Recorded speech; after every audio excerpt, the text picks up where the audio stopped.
Hi hello ನಮಸ್ತೆ and welcome back to the channel women's creation zone. ನಾನು ಚೆನ್ನಾಗಿದ್ದೀನಿ, ನೀವೆಲ್ಲರೂ ಚೆನ್ನಾಗಿದ್ದೀರಾ ಅಂತ ಭಾವಿಸ್ತಾ ಇವತ್ತಿನ ವಿಡಿಯೋ ಏನಂತ ನೋಡೋಣ. ಅದಕ್ಕಿಂತ ಮುಂಚೆ ಇದೀಗ ನಮ್ಮ ಚಾನಲ್ನ ಫಸ್ಟ್ ಟೈಮ್ ವಿಸಿಟ್ ಮಾಡಿದರೆ ಪ್ಲೀಸ್ ಚಾನಲ್ನ ಸಬ್ಸ್ಕ್ರೈಬ್ ಮಾಡಿ. ಹಾಗೆ ವಿಡಿಯೋನ ಕೊನೆವರೆಗೂ ನೋಡಿ. ನಿಮ್ಗೆ ಇಷ್ಟ ಆಗಿದೆ ಲೈಕ್ ಶೇರ್ ಆ್ಯಂಡ್ ಸಬ್ಸ್ಕ್ರೈಬ್ ಮಾಡೋದನ್ನ ಮರಿಬೇಡಿ ಗಾಯ್ಸ್. ತುಂಬ ಜನ ವೀಡಿಯೋಸ್ನ ನೋಡ್ತಾ ಇದ್ದಾರೆ ಬಟ್ ಸಬ್ಸ್ಕ್ರೈಬ್ ಮಾಡಿದ್ರೆ ನೋಡ್ತಾ ಇದ್ದಾರೆ. ಸೊ ದಯವಿಟ್ಟು ಸಬ್ಸ್ಕ್ರೈಬ್ ಮಾಡ್ಕೊಂಡು ನೋಡಿ. ಹಾಗೆ ತಾನೇ ನಮಗೆ ನೆಕ್ಸ್ಟ್ ವೀಡಿಯೋ ಮಾಡೋದಕ್ಕೆ ಮೋಟಿವೇಟ್ ಆಗುತ್ತೆ. ನಿಮ್ಮ ಸಪೋರ್ಟ್ ಯಾವಾಗಲೂ ನಮಗೆ ಬೇಕು ಅಂತ ಹೇಳ್ತಾ ವಿಡಿಯೋನ ಶುರು ಮಾಡೋಣ. ಸೊ ಬನ್ನಿ ಹಾಗಾದರೆ ಇವತ್ತಿನ ವಿಡಿಯೋ ಅಂತ ನೋಡೋಣ. ಅಗೇನ್ ಇವತ್ತೊಂದು ಬ್ರೈಡಲ್ ಡಿಸೈನ್ ಅಂತ ನೋಡೋಣ. ಇದೊಂದು ಮುಹೂರ್ತಮ್ ಸಾರಿ. ಸೊ ಸಾರಿ ಕಲರ್ ಬಂದು ತುಂಬ ಚೆನ್ನಾಗಿದೆ, ಅಂದರೆ ಲೈಟ್ ಶೇಡ್ ಆಗಿರೋ ವೈಟಿಂದ ಹಾಗೆಯೇ ಪಿಂಕಿಂದ ಈ ಸಾರಿ ಅನ್ನೋದು ಕ್ಲಿಕ್ ಕವರ್ ಆಗಿದೆ.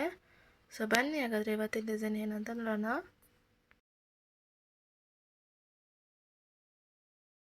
ಸೊ ಆಲ್ರೆಡಿ ಬೇಸ್ ಲೈನನ್ನು ಶುರು ಮಾಡಿದ್ದೀನಿ.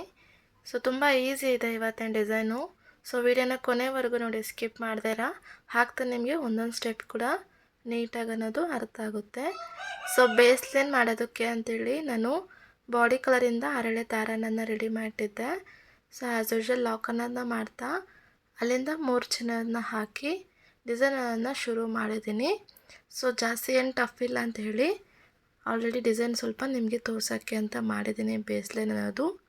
ಸೊ ಇಲ್ಲಿಂದ ನೋಡ್ಕೊಳ್ಳಿ, ಇದು ಸ್ಟಾರ್ಟಿಂಗ್ ಪ್ಲೇಸ್ ಅಂತ ಅಂದ್ಕೊಂಡಿದ್ದೀರಂದರೆ ಲಾಕನ್ನು ಮಾಡಿದ್ಮೇಲೆ ಒಂದು ಸ್ವಲ್ಪ ದಾರನನ್ನು ಮೇಲೆ ಮಾಡಿ ಈ ಥರ ಒಂದು ಫ್ಲವರ್ ಬೀಡನ್ನು ಇನ್ಸೆಟ್ ಮಾಡ್ತಾಯಿದ್ದೀನಿ. ಸೊ ಫ್ಲವರ್ ಬೀಡನ್ನು ಇನ್ಸೆಟ್ ಮಾಡಿ ಬೀಡ್ ಎಲ್ಲಿಗೆ ಬರುತ್ತೋ ನೋಡಿ ಅಲ್ಲಿಗೆ ನಾವು ಇಟ್ಟು ಲಾಕನ್ನು ಮಾಡೋಣ. ಬೀಡ್ ಇದೇನಾ ಪರ್ಟಿಕ್ಯುಲರ್ ಅಂತ ಏನೂ ಇಲ್ಲ. ಈ ಪ್ಲೇಸಿಗೆ ನೀವು ಯಾವ ಥರ ಬೇಕಾದರೂ ನೀವು ಬೀಡನ್ನು ಇನ್ಸೆಟ್ ಮಾಡ್ಕೋಬಹುದು. ಸೊ ಅದು ನಿಮ್ಮ ಇಷ್ಟ. ಹಾಗೆಯೇ ಬೀಡನ್ನು ಲಾಕ್ ಮಾಡಿದ ಆದಮೇಲೆ ಅಲ್ಲಿಂದ ನಾನು 3 ಚೈನನ್ನು ಹಾಕ್ತಾಯಿದ್ದೀನಿ. ಸೊ 3 ಚೈನನ್ನು ಹಾಕಿ ಎಲ್ಲಿಗೆ ಬರುತ್ತೋ ನೋಡಿ ಅಲ್ಲಿಗೆ ಲಾಕನ್ನು ಮಾಡ್ತಾಯಿದ್ದೀನಿ. ಸೊ 3 ಚೈನ್ ಆದ ನಂತರ ಅಗೇನ್ ಒಂದು 3 ಚೈನನ್ನು ಹಾಕ್ಕೊಳ್ತಾ ಇದ್ದೀನಿ. 3 ಚೈನ್ ಹಾಕಿ ಅದನ್ನು ಎಲ್ಲಿಗೆ ಬರುತ್ತೋ ನೋಡಿ ಅಲ್ಲಿಗೆ ನಾನು ಲಾಕನ್ನು ಮಾಡ್ತಾಯಿದ್ದೀನಿ. ಸೊ ಒಂದು ಬೀಡ್ ಇನ್ಸೆಟ್ ಆದ ನಂತರ ನಾವು 3 ಬಾರಿ 3 ಚೈನನ್ನು ಮಾಡಬೇಕಾಗುತ್ತೆ. ಹಾಗೆಯೇ ಸ್ಟಾರ್ಟಿಂಗಲ್ಲೂ ಮತ್ತು ಎಂಡಿಂಗಲ್ಲಿ ಮಾತ್ರ ನಾವು 3 ಚೈನನ್ನು 2 ಸಾರಿ ಮಾಡಬೇಕಾಗುತ್ತೆ. ಸೊ ಈಗ ನೋಡಿ ನಾನು 3 ಬಾರಿ 3 ಚೈನನ್ನು ಮಾಡಿದೆ. ಸೊ 3 ಚೈನ್ ಆದ ನಂತರ ಹಾಗೆ ನಾನು ಸ್ವಲ್ಪ ದಾರನನ್ನು ಮೇಲೆ ಮಾಡಿ ಒಂದು ಬೀಡನ್ನು ಇನ್ಸೆಟ್ ಮಾಡ್ಕೊಳ್ತಾ ಇದ್ದೀನಿ. ಸೊ ಗೈಸ್ ಇಷ್ಟೇ ಬೇಸ್ ಲೈನ್ ಆಗಿರುತ್ತೆ. ಸೊ ಅದಕ್ಕೆ ನಾನು ಡೆಪ್ತಾಗಿ ತೋರ್ಸೋಕ್ಕೆ ಹೋಗಿಲ್ಲ, ನಿಮಗೆ ಮೇ ಬಿ ಅರ್ಥ ಆಗುತ್ತೆ ಅನ್ನೋಕ್ಕೋಸ್ಕರ. ಸೊ ಬೀಡನ್ನು ಇನ್ಸೆಟ್ ಮಾಡಿ ಅಗೇನ್ ಬೀಡ್ ಲಾಕನ್ನು ಮಾಡ್ತಾ ನಾವು ಸೊ 3 ಚೈನನ್ನು ಹಾಕಿ ಬೇಸ್ ಲೈನನ್ನು ಕಂಪ್ಲೀಟ್ ಮಾಡ್ತಾ ಹೋಗೋಣ. ಸೊ ಇಷ್ಟೇ. ಸೊ ಮುಗಿಸ್ಬಿಟ್ಟು ತೋರಿಸ್ತೀನಿ.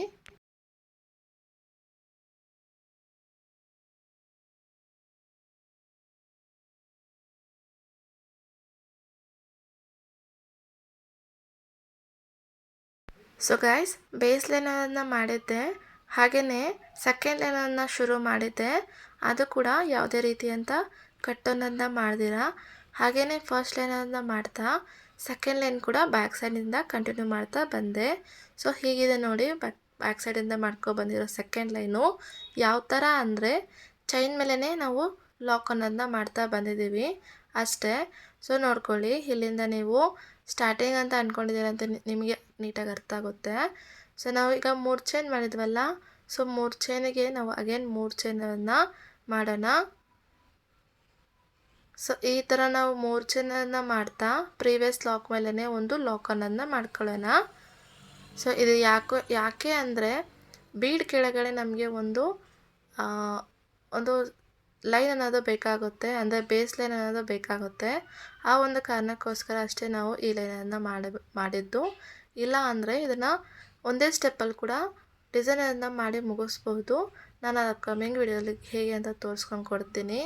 ಈಗ ನೋಡಿ 3 ಚೈನ್ ಆದ ನಂತರ ನಾನು ಬೀಡ್ ಕೆಳಗಡೆ 4 ಚೈನನ್ನು ಹಾಕ್ತಾ ಬೀಡ್ ಲಾಕ್ ಕೆಳಗಡೆ ಒಂದು ಲಾಕನ್ನು ಮಾಡಿದೆ.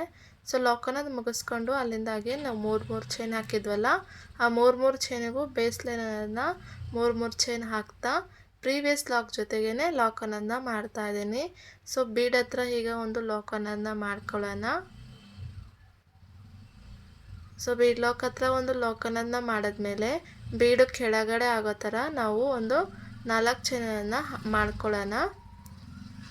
ಸೊ ಈ ಥರ 4 ಚೈನ್ ಅದನ್ನ ಹಾಕಿ ಬೀಡ್ ಕೆಳಗಡೆಯಿಂದ ಬೀಡ್ ಲಾಕ್ ಮಾಡಿರ್ತೀವಲ್ಲ, ಸೊ ಆ ಬೀಡ್ ಲಾಕ್ ಅನ್ನೋದನ್ನ ಮಾಡಿ ಈ ಬೇಸ್ ಅನ್ನೋದನ್ನ ಕಂಪ್ಲೀಟ್ ಮಾಡ್ತಾ ಹೋಗೋಣ. ಸೊ ಲಾಕ್ಗಳ ಮಧ್ಯೆ ಲಾಕ್ ಅನ್ನೋದನ್ನ ಮಾಡ್ತಾ ಈ ಬೇಸ್ ಲೈನನ್ನು ನಾವು ಕಂಪ್ಲೀಟ್ ಮಾಡೋಣ. ಹೇಳಿದ ಮೊದಲೇ ನಮಗೆ ಇದು ನಾವು ಬೀಡ್ ಕೆಳಗಡೆ ಒಂದು ಬೇಸ್ ಅನ್ನೋದು ಬೇಕು ಅನ್ನೋಕ್ಕೋಸ್ಕರ ನಾವು ಈ ಲೈನ್ ಅನ್ನೋದನ್ನ ಮಾಡಿದ್ದೀವಿ ಅಂತ.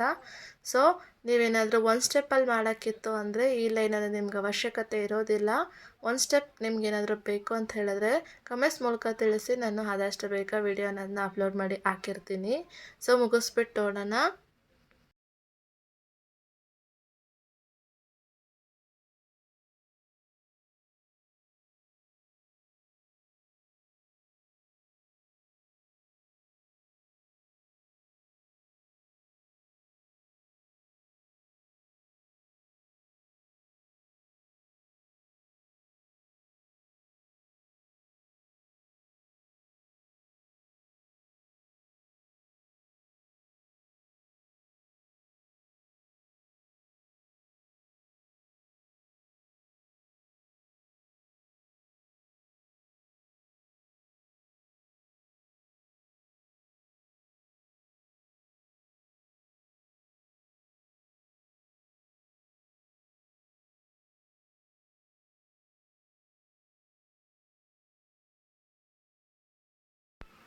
ಸೊ ನೋಡಿ, ಇದು ಕೊನೆ ಸ್ಟೆಪ್ಗೆ ಬಂದವು. ಈಗ ಹಾಗೆಯೇ ನಾನು ಬ್ಯಾಕ್ ಫ್ರಂಟ್ ಮಾಡಿಕೊಂಡು ಡಿಸೈನ್ ಅನ್ನೋದನ್ನ ಶುರು ಮಾಡ್ತಾ ಹೋಗಿದ್ದೆ. ಸೊ ನಿಮ್ಗೆ ಅರ್ಥ ಆಗಿದೆ ಅಂತ ಅಂದ್ಕೊಳ್ತೀನಿ. ಸೆಕೆಂಡ್ ಲೈನ ನಾವು ಬ್ಯಾಕ್ ಸೈಡಿಂದ ಬಂದಿದ್ವಲ್ಲ, ಸೊ ಥರ್ಡ್ ಲೈನನ್ನು ಯಾವುದೇ ರೀತಿ ಕಟ್ ಅನ್ನೋದು ಮಾಡಿದಿರ ಹಾಗೆಯೇ ಫ್ರಂಟ್ ಅನ್ನೋದನ್ನ ಮಾಡ್ತಾ ಫ್ರಂಟಿಂದ ನಾವು ಡಿಸೈನ್ ಅನ್ನೋದನ್ನ ಮಾಡಿದ್ದೀವಿ. ಸೊ ನಾನು ಹೇಳಿದ್ನಲ್ಲ ಮಧ್ಯದಲ್ಲಿ ನಾವು 3 ಚೈನನ್ನು ಬಿಟ್ಟಿರ್ತೀವಿ ಅಂತ. ಸೊ 3 ಚೈನನ್ನು ನಾವು ಎಲ್ಲೂ ಕಟ್ ಅನ್ನೋದನ್ನ ಮಾಡ್ದಿರ ನೋಡಿ ಬ್ಯಾಕ್ ಸೈಡಿಂದ ನಾನು ಫ್ರಂಟಿಗೆ ಮಾಡಿ ಆರ್ಚ್ ಅನ್ನೋದನ್ನ ಫಾರ್ಮ್ ಮಾಡ್ತಾ ಫ್ಲವರ್ ಕೆಳಗಡೆ ಬಂದಿದ್ದೀನಿ. ಸೊ ಈಗ ನೋಡ್ಕೊಳ್ಳಿ, ಅರ್ಥ ಆಗುತ್ತೆ ನಿಮಗೆ. 3 ಚೈನ್ ಹಾಕಿದ್ವು. 3 ಚೈನಲ್ಲಿ ಒಂದು ಚೈನನ್ನು ಸ್ಕಿಪ್ ಮಾಡಿ 2ನೇ ಚೈನ್ ಬಂದು ನಾವು ಕುಚ್ಚು ಕಟ್ಟಕ್ಕಂತ ಬಿಟ್ಬಿಟ್ಟು 2ನೇ ಚೈನ್ 3 ಚೈನ್ ಹಾಕಿ ಲಾಕ್ ಅನ್ನೋದನ್ನ ಮಾಡ್ತಾ ಲಾಕ್ ಪ್ಲೇಸಿಂದನೇ ನಾನು ಸೂಜಿ ಮೇಲೆ 2 ಸಾರಿ ಈ ಥರ ದಾರನ ಸುತ್ತಕೊಂಡು ಪ್ರೀವಿಯಸ್ಗೆ ನಾವು 4 ಚೈನ್ ಹಾಕಿದ್ವಲ್ಲ ಬಿಡ್ಸ್ ಕೆಳಗಡೆ, ಸೊ ಅಲ್ಲಿಂದ ನಾವು ಈ ಥರ ದಾರನ ತಂದರೆ 4 ಲೂಫ್ ಆಗಿರುತ್ತೆ. 4 ಲೂಫ್ನು ಎರಡೆರಡು ಲೂಫು ಅಂತ 3 ಬಾರಿ ಹೊರಗಡೆ ಅನ್ನೋದನ್ನ ತೆಗಿಬೇಕಾಗುತ್ತೆ. ಸೊ ಈ ಥರ ನಾವು 3 ಬಾರಿ ಹೊರಗಡೆ ತೆಗೆಯೋದಕ್ಕೆ ಇದಕ್ಕೆ ತ್ರಿಬಲ್ ಕ್ರೋಶೆ ಅಥವಾ 3 ಕಂಬ ಅಂತ ಹೇಳಿ ಕರಿತೀವಿ. ಸೊ ಎಷ್ಟು ಕವರ್ ಆಗುತ್ತೋ ಈ 4 ಚೈನ್ ಅನ್ನೋದು ಅಷ್ಟಕ್ಕೆ ನೀವು ಕಂಬ ಅನ್ನೋದನ್ನ ಮಾಡ್ಬೋದು. ಮೋರ್ ದೆನ್ ಇದಕ್ಕೆ 14 ಅಪ್ ಟು 14ವರೆಗೂ ಕಂಬ ಅನ್ನೋದು ಇಡಿಸುತ್ತೆ. ಬಟ್ ನನಗೆ ಇಲ್ಲಿ 12 ಕಂಬಷ್ಟಕ್ಕೆ ಬೀಡ್ ಅನ್ನೋದು ಕವರ್ ಆಗಿದೆ. ಸೊ ಅದಕ್ಕೋಸ್ಕರ ನಾನು ಇಲ್ಲಿ 12 ತ್ರಿಬಲ್ ಕ್ರೋಶೆ ಅನ್ನೋದನ್ನ ಮಾಡಿದ್ದೀನಿ ಅಷ್ಟೇ. ಸೊ ಈ ಥರ ತ್ರಿಬಲ್ ಕ್ರೋಶೆ ಅನ್ನೋದು ಬೀಡ್ ಎಷ್ಟು ಸುತ್ತ ಆಗುತ್ತೋ ಅಷ್ಟು ಸುತ್ತಕ್ಕೆ ನಾವು ತ್ರಿಬಲ್ ಕ್ರೋಶೆ ಅನ್ನೋದನ್ನ ಮಾಡ್ತಾಯಿದ್ದೀವಿ. ತುಂಬ ಈಸಿ ಇದೆ, ತುಂಬ ಸಿಂಪಲ್ ಡಿಸೈನು, ಆದರೆ ನೋಡೋಕೆ ಅಷ್ಟು ಚೆನ್ನಾಗಿತ್ತು. ಔಟ್ಕಮ್ ಅಂತೂ ತುಂಬ ಚೆನ್ನಾಗಿ ಬಂದಿತ್ತು. ಕಸ್ಟಮರ್ ತುಂಬ ಸ್ಯಾಟಿಸ್ಫೈ ಆಗಿದ್ದರು. ಸೊ ವಿಡಿಯೋನ ಕೊನೆವರೆಗೂ ನೋಡಿ, ಹೇಗಿದೆ ಅಂತ ನಿಮಗೂ ಅರ್ಥ ಆಗುತ್ತೆ. ಸೊ 12 ತ್ರಿಬಲ್ ಕ್ರೋಶೆಯನ್ನು ಮುಗಿಸ್ಬಿಟ್ಟು ತೋರಿಸ್ತೀನಿ ರೀ.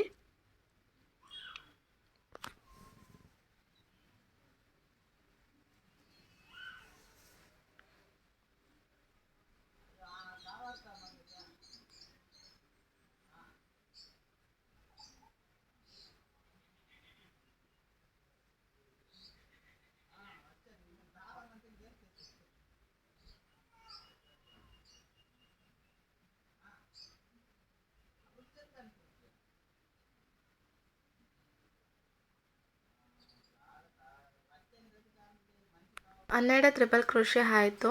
ಈಗ ನೋಡಿ 3 ಚೈನ್ ಗ್ಯಾಪ್ ಅಷ್ಟು ನಾನು ಲಾಕ್ ಅನ್ನೋದನ್ನ ಮಾಡ್ತಾಯಿದ್ದೀನಿ. ಸೊ ನಾವಿಲ್ಲಿ 3 ಕಂಬ ಮಾಡ್ತಾಯಿದ್ದೀವಲ್ಲ, ಸೊ 3 ಚೈನಿಗೆ 3 ಕಂಬ ಕರೆಕ್ಟ್ ಸೈಜಾಗಿರುತ್ತೆ, ಅಂದರೆ ಲೆಂತಾಗಿರುತ್ತೆ. ಸೊ ಅದಕ್ಕೋಸ್ಕರ ನಾನು ಒಂದು ಕಂಬ ಅಷ್ಟು 3 ಚೈನ್ ಗ್ಯಾಪ್ ಅಷ್ಟು ಲಾಕ್ ಅನ್ನೋದನ್ನ ಮಾಡ್ತಾಯಿದ್ದೀನಿ.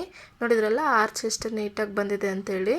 ಈಗ ನಾವು ನೆಕ್ಸ್ಟ್ 3 ಚೈನ್ ಗ್ಯಾಪಿಗೆ ಸಿಂಗಲ್ ಚೈನ್ ಅನ್ನೋದನ್ನ ಹಾಕ್ತಾ ಕವರ್ ಮಾಡ್ತಾ ಹೋಗೋಣ. ಗೊತ್ತಿರುತ್ತೆ ಆಲ್ರೆಡಿ ನಿಮಗೆ ಯಾಕೆ ಅಂತ.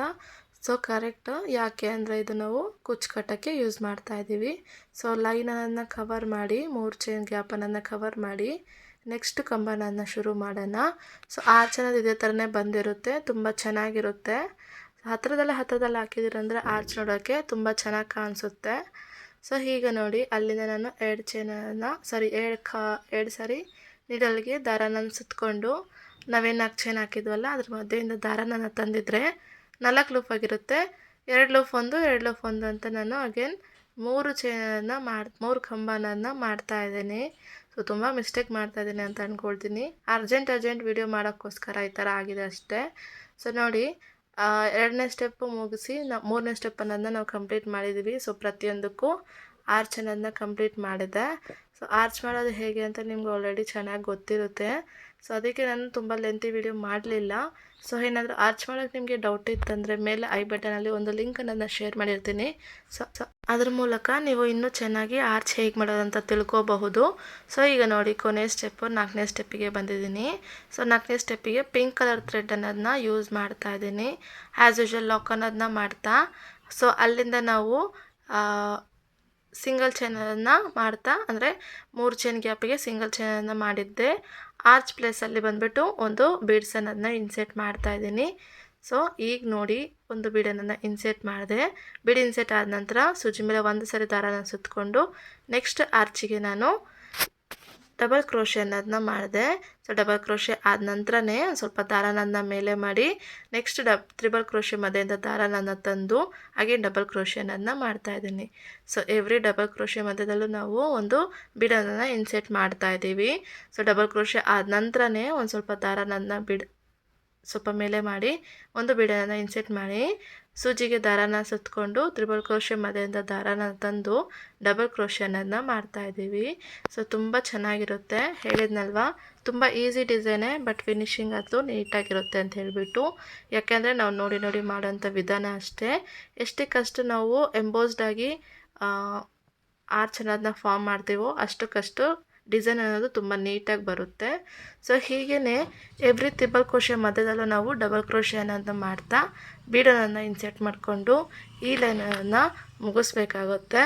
ಸೊ ಅರ್ಥ ಆಗಿದೆ ಅಂತ ಅಂದ್ಕೊಳ್ತೀನಿ.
ಈಗ ನೋಡಿ ಮುಗೀತು.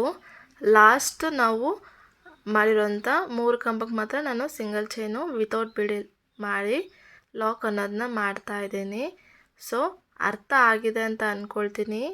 ತುಂಬ ಚೆನ್ನಾಗಿರುತ್ತೆ ಡಿಸೈನು. ಟ್ರೈ ಮಾಡಿಬಿಟ್ಟು ಹೇಗಿದೆ ಅಂತ ಹೇಳಿ. ಈಗ 3 ಚೈನ್ ಮಧ್ಯಕ್ಕೆ ನಾವು ಸಿಂಗಲ್ ಲೈನ್ ಸಿಂಗಲ್ ಚೈನ್ ಹಾಕಿದ್ವಲ್ಲ, ಸೊ ಆ ಸಿಂಗಲ್ ಚೈನಿಗೆ ಅಗೇನ್ ಸಿಂಗಲ್ ಚೈನನ್ನು ಹಾಕ್ತಾ ನಾನು ಈ ಒಂದು 3 ಚೈನ್ ಗ್ಯಾಪ್ ಅನ್ನೋದನ್ನ ಕವರ್ ಮಾಡ್ತಾಯಿದ್ದೀನಿ. ಸೊ ಇಲ್ಲಿಗೆ 3 ಚೈನ್ ಮಾಡಾದ್ಮೇಲೆ ನೋಡಿ ಎಷ್ಟು ನೀಟಾಗಿ ತುಂಬ ಚೆನ್ನಾಗಿ ಕಾಣಿಸುತ್ತೆ.